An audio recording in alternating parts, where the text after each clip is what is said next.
Halo, Assalamualaikum warahmatullahi wabarakatuh. Salam sejahtera bagi kita semua.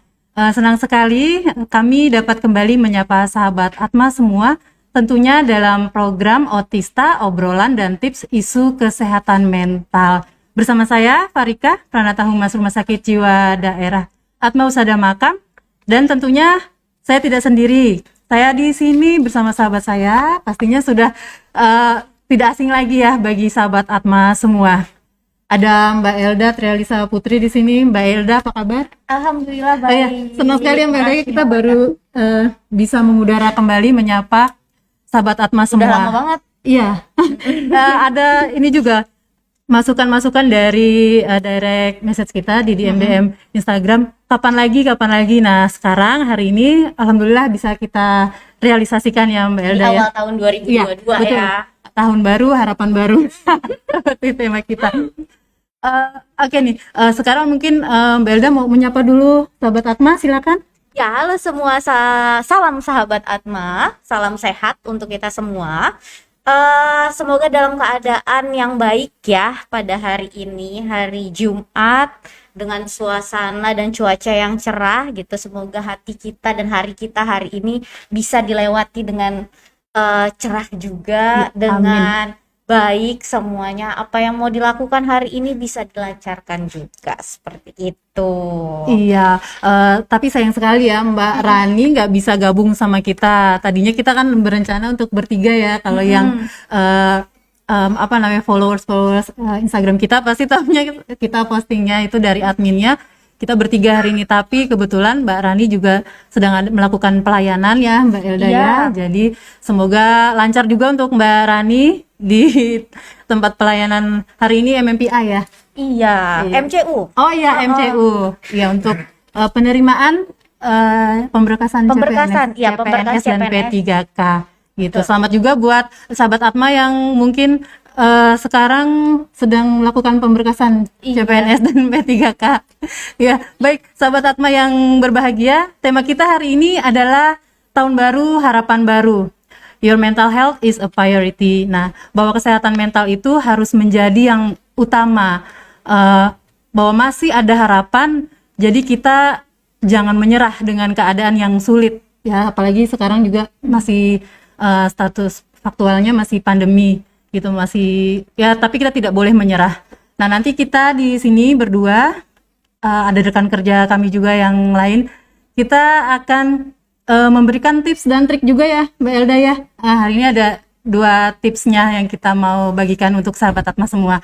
Oke, sebelum menuju ke tips dan trik, kita mau review dulu ya Mbak Elda ya. Iya. Kita mau review tentang pelayanan apa aja sih yang ada di rumah sakit kebanggaan kita, Rumah Sakit Jiwa Daerah Atma Husada Mahakam. Apa nih Mbak Elda? Mungkin Mbak Elda pelayanan. bisa Ya. presentasikan. Jadi pelayanan Rumah Sakit Jiwa Atma Husada ini sangat beragam gitu ya. Jadi nggak hanya untuk orang yang mengalami kasus psikotik saja atau orang dengan gangguan jiwa saja, tapi juga kami menerima ada pelayanan instalasi gawat darurat yang buka 24 jam kan Iya, ya Mbak betul. Farika ya. Lalu juga instalasi rawat jalan. Instalasi rawat jalan ini beragam, banyak gitu ya. Ada klinik psikiatrinya, ada klinik tumbuh kembang anak, lalu ada klinik psikogeriatri, Iya. fisioterapi gitu ya, psikologi, pemeriksaan alat canggih gitu kan. Rehabilitasi, psikososial, radiologi, laboratorium lengkap. Ya. Tuh ya, cukup lengkap ya di Rumah Sakit Jiwa Betul. Atma Husada ini. Dan selain itu juga ada layanan unggulan kita itu adalah instalasi nafsa ya. Iya, instalasi nafas. Iya, di situ juga ada konselornya. Sekarang lagi sibuk-sibuknya karena untuk pemberkasan Benar banget. CPNS dan P3K itu kan membutuhkan juga surat bebas narkoba. Iya, jadi beberapa bulan terakhir memang terhitungnya itu sangat hektik di sini. Jadi Rumah Sakit Jiwa ini selalu ramai, alhamdulillah gitu ya. Iya. Dan juga kami ada tarif khusus loh untuk CPNS dan P3K yang sudah di-share di IG-nya RSJD. Makanya pantengin terus IG-nya RSJD. Di situ ada info-info terbaru mengenai pelayanan yang disediakan oleh Rumah Sakit Jiwa Betul gitu. sekali. Dan pastinya juga memudahkan para pasien, para klien gitu ya, ingin mengurus pemberkasan, bisa juga daftarnya via online gitu. gitu. Artinya sudah sedikit maju satu langkah untuk para masyarakat di luar sana, sahabat Atma tentunya tidak takut lagi nih untuk datang ke rumah sakit jiwa, karena layanan di rumah sakit jiwa itu tidak hanya terpusat kepada masalah kesehatan jiwa berat saja gitu. Dan terkait tadi Mbak Elda yang layanan untuk anak ya, tumbuh kembang. Iya. Ada Dr. Rinfil akan hadir bersama kita juga di hari Senin Selasa. Ya, untuk sahabat Atma mungkin khususnya ayah bunda yang punya masalah dengan tumbuh kembang anak bisa menghubungi untuk pendaftaran. Iya. Ya, untuk bisa bertemu dengan konsultasi dengan Dr. Rinfil. Seperti itu. Nah, itu tadi layanan unggulan kita ya. Semoga bisa membuka wawasan sahabat Atma semua bahwa di rumah sakit jiwa, seperti yang tadi saya bilang, tidak hanya mengurusi masalah kesehatan jiwa berat saja. Terkait itu, kami yang bekerja di Rumah Sakit Jiwa Daerah Atmosada Makam ingin sekali mengubah stigma yang ada di masyarakat sehingga tidak ada lagi orang takut untuk menginjakan kaki ke rumah sakit jiwa. Khususnya di rumah sakit kami terus memperbaiki mutu layanan, tidak hanya dari aspek medisnya aja nih Mbak Elda, kita juga melakukan perbaikan-perbaikan dari aspek kenyamanan tempatnya, gedung yang bagus, untuk bersih itu yang paling penting, karena di luar sana orang kan selalu stigmanya rumah sakit kumuh. Ya seperti itu. Baunya lain katanya gitu. Iya, seperti itu. Wangi kok rumah sakit kita. Dan juga tentunya layanan informasi yang lengkap yang insya Allah kami bisa selalu sediakan untuk sahabat Atma semua. Dan tentunya banyak juga program-program nih kita, program-program yang tadi dari Klinik Napsa punya program-program harga khusus misalnya untuk CPNS dan P3K. Kemudian juga ada program seperti DKJPS. Ya, DKJPS itu termasuk program kita juga ya Mbak ya. Iya. Dari tahun kemarin tuh. Mungkin Mbak Elda bisa menjelaskan nih tentang DKJPS karena sangat relevan sekali, relate sama tema kita hari ini, di mana your mental health is a priority gitu. Gimana Mbak Elda, silakan. Jadi DKJPS ini merupakan salah satu layanan yang disediakan oleh rumah sakit jiwa yang bisa diakses oleh seluruh masyarakat, terutama di Kalimantan Timur. Apa sih DKJPS itu? DKJPS ini adalah dukungan kesehatan jiwa dan psikososial gitu. Jadi masyarakat bisa menghubungi kami di nomor layanannya DKJPS, nanti akan ditangani langsung oleh psikiater di rumah sakit jiwa dan juga psikolog di rumah sakit jiwa gitu. Awal mulanya salah satunya Mbak Elda sama Mbak Rani, ada juga Bu Palupi ya. Iya betul. Jadi ada 3 psikolognya itu ada saya, Mbak Rani dan juga Ibu Palupi. Lalu dengan psikiater ada Dokter Yeni dan juga Dokter Eka. Juga ada perawat jiwanya juga ada gitu ya. Ada Pak Eko, ada Pak Salih. Dan masih banyak lagi karena untuk perawat kita kayaknya ada ratusan ya. Mungkin nanti terkait untuk asuhan keperawatan jiwa lagi nanti kita akan bahas lagi lebih lengkapnya, kita undang perawat-perawat kita ya. Terus DKJPS ini juga awalnya itu ya karena kasus COVID yang meningkat sempat kemarin gitu kan. Jadi akses untuk ke rumah sakit itu kan orang-orang pada takut gitu ya. Makanya itu tercetuslah juga layanan DKJPS ini. Jadi bisa konsultasi secara online di sana. Gitu. Untuk layanan awalnya nanti gratis. Oh, gratis. Iya. Tadi Mbak Elda sebut ada nomor. Nomornya itu kan berbeda dengan nomor yang hotline service nih, teman-teman mungkin yang terbiasa dengan menggunakan untuk layanan informasi di hotline service-nya kita. Untuk DKJPS sendiri Mbak Elda mungkin bisa kasih nomornya ke sahabat Atma. Oh iya. Jadi bisa langsung menghubungi via WA ya di nomor 0811 55 00 454. Itu ada nomor DKJPS. Bisa diulang Mbak Elda, mungkin teman-teman tadi belum sempat ambil pulpen. Sudah diulang lagi Mbak Elda. Ya, jadi nomor DKJPS jadi bisa dihubungi melalui WA atau WhatsApp. Melalui chat ya, jangan telepon gitu di 0811 55 00 454. Itu nomornya. Nah, Catat ya. itu nomornya. Jadi DKJPS itu adalah dukungan kesehatan jiwa dan psikososial yang disediakan oleh Rumah Sakit Jiwa Atmausada Mahakam untuk sahabat Atma semua. Iya, ya. betul. Khususnya yang ada di Kalimantan Timur, seluruh Kalimantan Timur. Karena kita nih satu-satunya rumah sakit jiwa di Kalimantan Timur. Ya itu. Nah, itu sekilas tadi tentang DKJPS. Nah, sekarang kita mau menyapa teman-teman yang sudah join dengan kita. Teman-teman, terima kasih untuk join. Mungkin kalau ada pertanyaan, teman-teman, sahabat Atma semua bisa menuliskan di kolom komentar ya Mbak Elda ya. Boleh. Iya. Kita hari ini selain review, kita juga mau membagikan tips dan trik. Nah, sekarang kita mau untuk tipsnya apa ya? Untuk coba kalau gimana Mbak Elda untuk menjaga kesehatan mental nih. Oh, oke. Ya, menjaga kesehatan mental di saat pandemi sekarang yang masa sulit, supaya kita bisa lebih nyaman lagi menjalani kehidupan kita. Oke, karena sudah mau 2 tahun ya ini COVID melanda Indonesia gitu khususnya. Walaupun ini kejadiannya di dunia, tapi masih ada aja yang pengen, bosen juga ya, kok di sini-sini aja gitu ya, nggak bisa liburan. Banyak tuh saya dengar itu juga, sekarang ini bukan alasan gak ada duit mau liburan, ada duitnya gitu, tapi mau kemananya gitu yang aman. Pulang-pulang kalau misalnya mau keluar negeri juga harus karantina dulu gitu kan. Jadi banyak banget tantangannya sekarang kalau mau liburan. Tapi kita bisa juga tetap menjaga kesehatan mental walaupun kita masih di tempat tinggal kita aja gitu kan. Caranya gimana? Yang penting itu adalah bagaimana kita menjaga kesehatan fisik juga. Yang utama itu, ketika kita bisa menjaga kesehatan fisik, kesehatan mental juga akan mengikuti. Gitu. Kalau fisik saja sudah lemah, kalau fisik aja sudah sering terganggu gitu, jarang olahraga, makan makanan yang tidak sehat, mental pun juga akan bisa menurun. Tapi kalau misalnya fisiknya udah bagus gitu ya, tinggal kita gimana caranya membuat hati ini lebih bahagia. Bahagia itu sederhana gitu ya. Diomonginnya enak gitu. Tapi melakukannya gimana sih supaya kita bisa mencapai kebahagiaan itu. Nah, ini juga subjektif banget. Kita nggak bisa menjadikan standar orang lain itu menjadi standar bahagia untuk diri kita.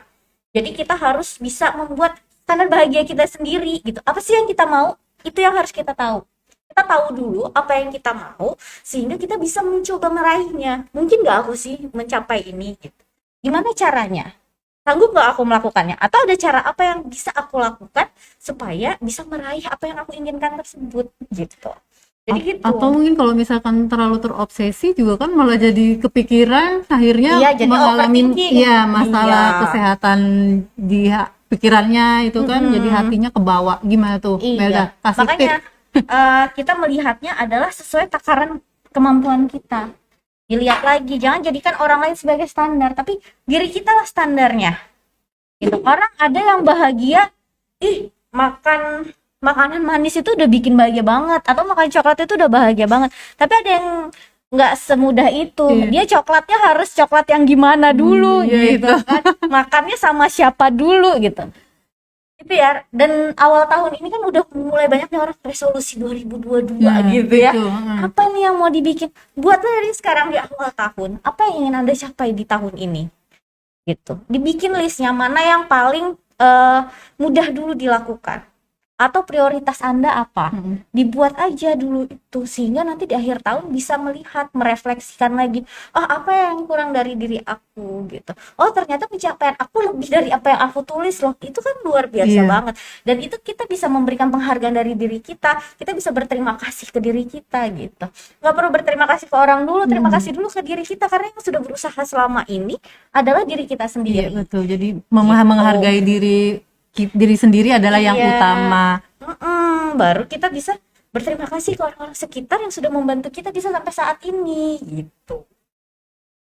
Mungkin ada lagi Mbak Elda selain menghargai diri kita, berarti tipsnya lagi untuk menjaga kesehatan mentalnya kita? Iya, jadi selain itu adalah ketika kita sudah bisa menghargai diri kita, kita bisa mencintai diri kita, baru kita berterima kasih dengan orang-orang di sekitar kita.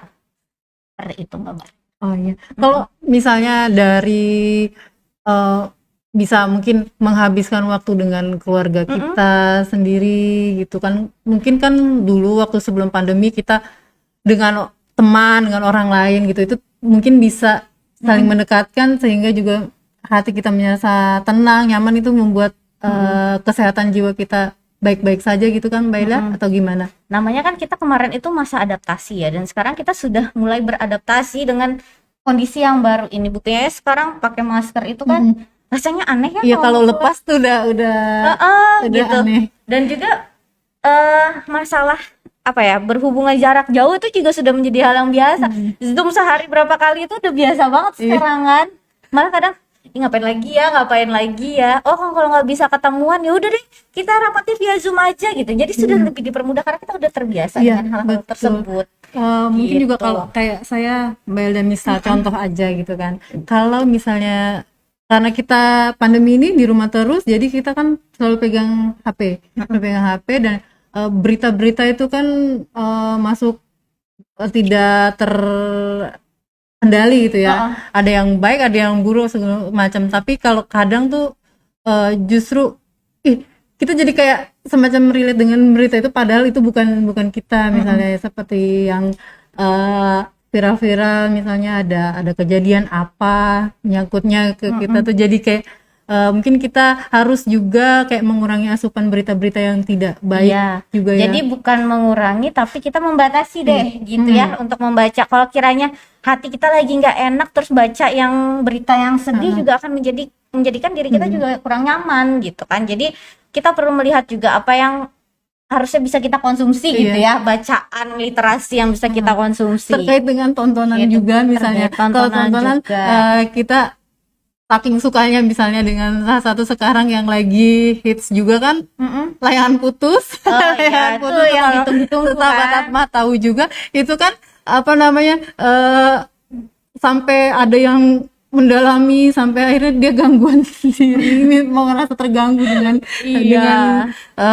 kejadian yang sebenarnya kan mungkin fiksi atau berbaunya dibilangnya karena true story gitu. Jadinya kayak ada yang relate atau apa, tapi hati-hati juga dengan tontonan ya, berarti maksudnya ya Mbak Elda ya, kita pilih-pilih lagi untuk yang baik untuk kita, dan jangan sampai yang tadinya mau hiburan malah jadi baper ya. Iya, baper sendiri.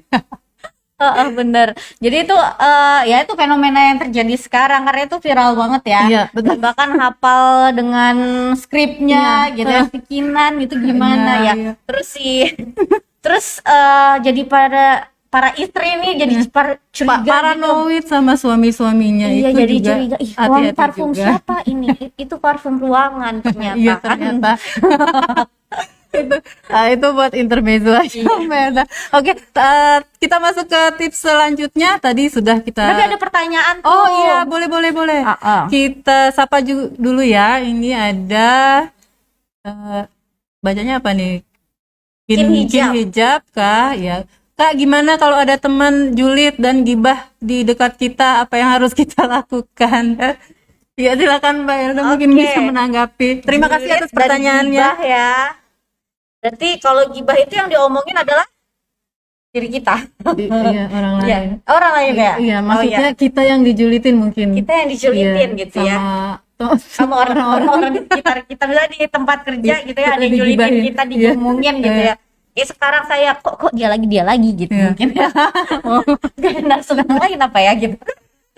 Nah, jadi kalau misalnya ada orang seperti itu gitu ya, kita lihat lagi bahwa dia ngomongin apa ya gitu kan. Kalau mau cari tahu ya boleh gitu. Kalau enggak ya udah gitu kan. Yang penting mah saya jalan saya di jalan yang lurus gitu kan. Nggak merugikan orang lain ya nggak masalah gitu. Kecuali apa yang kita lakukan itu ternyata ada yang berdampak gitu ya. Kita perlu introspeksi diri juga kalau misalnya ada berdampak sesuatu kepada orang lain, terutama kalau dampaknya buruk. Kalau dampaknya baik, alhamdulillah ya. Tapi kalau misalnya ada dampak buruk bagi orang lain dengan apa yang kita lakukan, Mbak Elda, mohon maaf, direvisi katanya bukan teman, tapi bukan teman, kita julitin orang maksudnya. Kitanya yang ngejulitin orang. Berarti maksudnya kita tuh punya gangguan apa ada apa dengan diri kita gitu kali. bukan Kok teman kita ngejulitin Eh, orang gitu. jadi kitanya kok kita suka ngejulitin orang tuh gimana? Saya mau Apa yang baik harus kak kita, katanya iya. gitu. Heeh. Oke. Nah, bayang nih ya, insya Allah ya nggak julitin ya. Jadi kalau apa ya, eh kalau orang di sekitar kita lagi julid gitu ya, terus kita kan orangnya baik-baik aja gitu, nggak suka julid, nggak suka ngegibahin orang gitu, berarti hindari aja dulu lingkungan. Kalau udah mulai bahas yang itu ya kita belokkan aja bahasannya kemana gitu, Gitu. biar nggak terlalu fokus banget jadi ya FGD ya, fokus gibah discussion gitu. Nah, iya betul. Jadi FGD. Gitu. Biasanya, tapi kalau misalnya gibah juga kan sekarang ada yang menggunakan kata-kata gibah kayak gibah science, gibah yang itu kan gibah yang berfaedah, itu tidak apa-apa. Kalau misalnya menggibahi orang ya, balik lagi kita harus mengaca kepada diri kita sendiri dulu kan yang beda ya. Ya mungkin kalau kecuali misalnya ada hal yang bisa ditarik dari situ, misalnya apa ya, jangan dilakukan yang buruk-buruknya, Iya, ada betul. hikmah yang bisa diambil misalnya gitu, tapi bukan berarti kita menjelekkan orang lain, jangan sampai itu ini si Anu tuh gitu-gitu banget, bukan itunya yang kita ambil gitu ya, tapi loh orang ini ternyata seperti itu, berarti cara menyikapinya harusnya seperti apa, nah yang kayak Iya, gitu. betul sekali. Nah, ini ada dari Mbak Rani nih, sempat kayaknya di tempat pelayanan mungkin boleh nonton selama. Oh ini bahas yang tadi tuh layangan putus. Oh iya yang boleh nonton Iya. kehidupan sehari-hari gitu Kak. Boleh. Sama nggak di dalamnya ya. Betul. Jadi Mbak Rani memberikan komentar. Terima kasih Mbak Rani untuk kita tadi yang membahas layangan putus, boleh nonton selama nggak didalami ke kehidupan sehari-hari gitu kira-kira menurut Mbak Rani. Terima kasih Mbak Rani. Nah, baik Mbak Elda, kita masuk lagi ke tips yang kedua.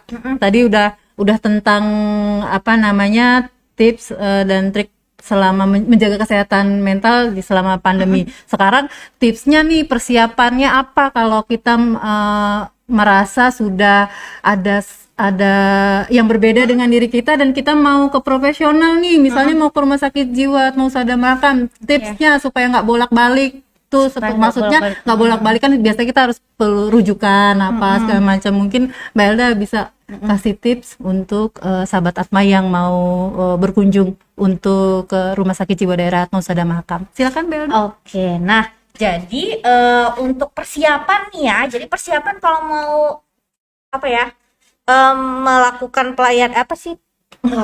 Pemeriksaan. Ya pemeriksaan atau mau ikut di fasilitas yang ada di rumah sakit jiwa itu, pertama cari dulu infonya itu kita bisa cek di IG-nya RSJD, ada layanan apa aja di situ, sesuai enggak dengan kebutuhan kita, nah ya kan. Jadi dipilih, udah tahu nih, oh aku tujuannya mau kemana, mau ke psikiater dulu, mau ke psikolog dulu, atau mau konseling yang lain dengan perawat jiwa atau seperti apa gitu. Jadi kita tahu nih tujuannya. Oke, sudah tahu tujuannya apa, mau datang ke rumah sakit jiwa, kita cari aksesnya bisa dilayani secara mandiri atau ke BPJS gitu ya misalnya. Kalau misalnya pelayanan secara mandiri bisa langsung datang. Tapi kalau BPJS harus lewat Paskes tingkat pertama. Iya, betul. FKTP gitu ya singkatannya kan. Fasilitas kesehatan tingkat pertama. Jadi ke sana dulu untuk mendapatkan rujukan sampai ke rumah sakit jiwa. Nah, setelah itu kalau sudah tahu tujuannya apa, sudah tahu ingin menggunakan mandiri ataukah BPJS atau asuransi kesehatan yang lainnya gitu ya, datang langsung ke sini. Nah, di jam pelayanan kita, pelayanan kita itu Senin sampai Sabtu. Jadi dari jam 8 sampai jam 12 siang untuk Senin sampai Kamisnya.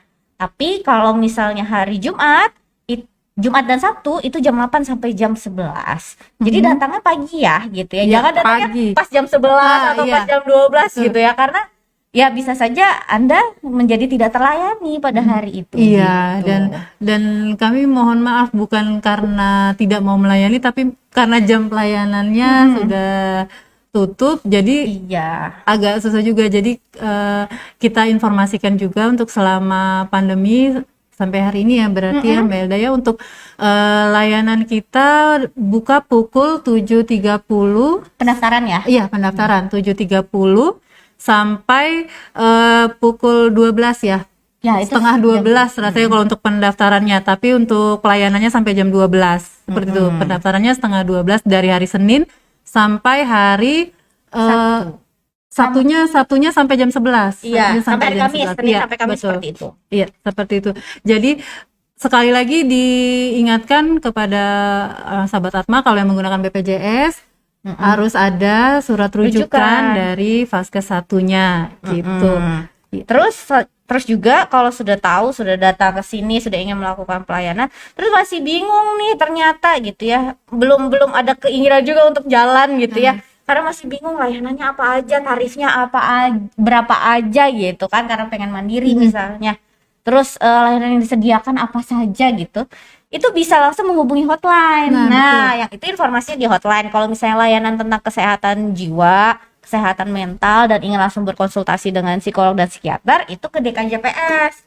Nah, kalau tentang informasi itu langsung hubungi aja hotline kita di 0811 587 87 87.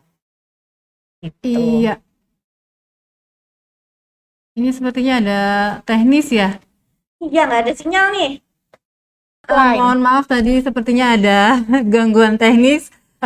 Kita lanjutkan Mbak Elda tadi. Jadi gimana sampai di mana tadi kita Tadi saya nomor menyebutkan hotline service? ya, Ya. nomor hotline untuk informasi pelayanan apa saja. Kalau bingung-bingung tanya aja ke situ. Iya, Terus betul. biayanya berapa juga bisa diinformasikan di situ. Terus bawa apa aja gitu ya. Kalau sudah siap nih, udah tahu nih mau kemana, tarifnya berapa, terus tinggal mau datang gitu ya. Apa aja yang dipersiapkan gitu. Bawa diri gitu kan. Iya, itu yang utama. Iya, membawa Yang diri utama. gitu. Tapi mungkin kalau misalkan kita punya masalah kesehatan jiwa, lebih baik ada pendamping. Iya. Lebih baik ada pendamping. Jadi bawa diri sendiri dulu. Kalau masih belum yakin, bisa membawa orang terdekat kita. Iya. Atau orang yang kita percayai untuk mendampingi kita ketika menghadapi konseling gitu. Betul. Atau ketemu dengan tenaga profesional. Iya. Ya kan? Nah, terus kalau misalnya mau MCU yang mau pemberkasan nih, masih dalam masa-masa tenggangnya persiapan untuk pemberkasan CPNS, baik itu yang mau P3K PNS juga. 100% gitu juga kan. Oh, berbarengan ya yang Berbarengan dari nih, CPNS mau 100% dengan yang baru CPNS gitu. Atau memutasi juga kan, kita juga memfasilitasi untuk MCU-nya itu bawa pulpen, bawa KTP dan juga pulpen. Oh iya. Pokoknya alat tulis itu penting gitu untuk minimal buat kita sendiri juga, kan masa pandemi juga, supaya tidak berbagi. Ya, karena kan masa pandemi ya, lebih baik kita menyiapkan semuanya dengan alat-alat pribadi yang bisa dipakai. Iya, oke. Ada lagi kira-kira Mbak Elda yang kayak tips kita sudah kita juga sudah memberikan informasi-informasi terkait layanan kita tadi di awal.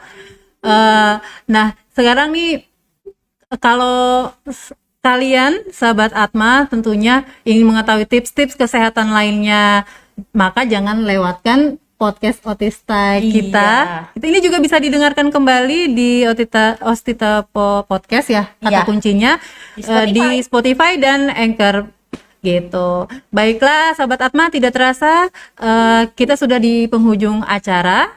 Sekali lagi kami selalu mengingatkan kepada sahabat Atma, jangan takut ke rumah sakit jiwa.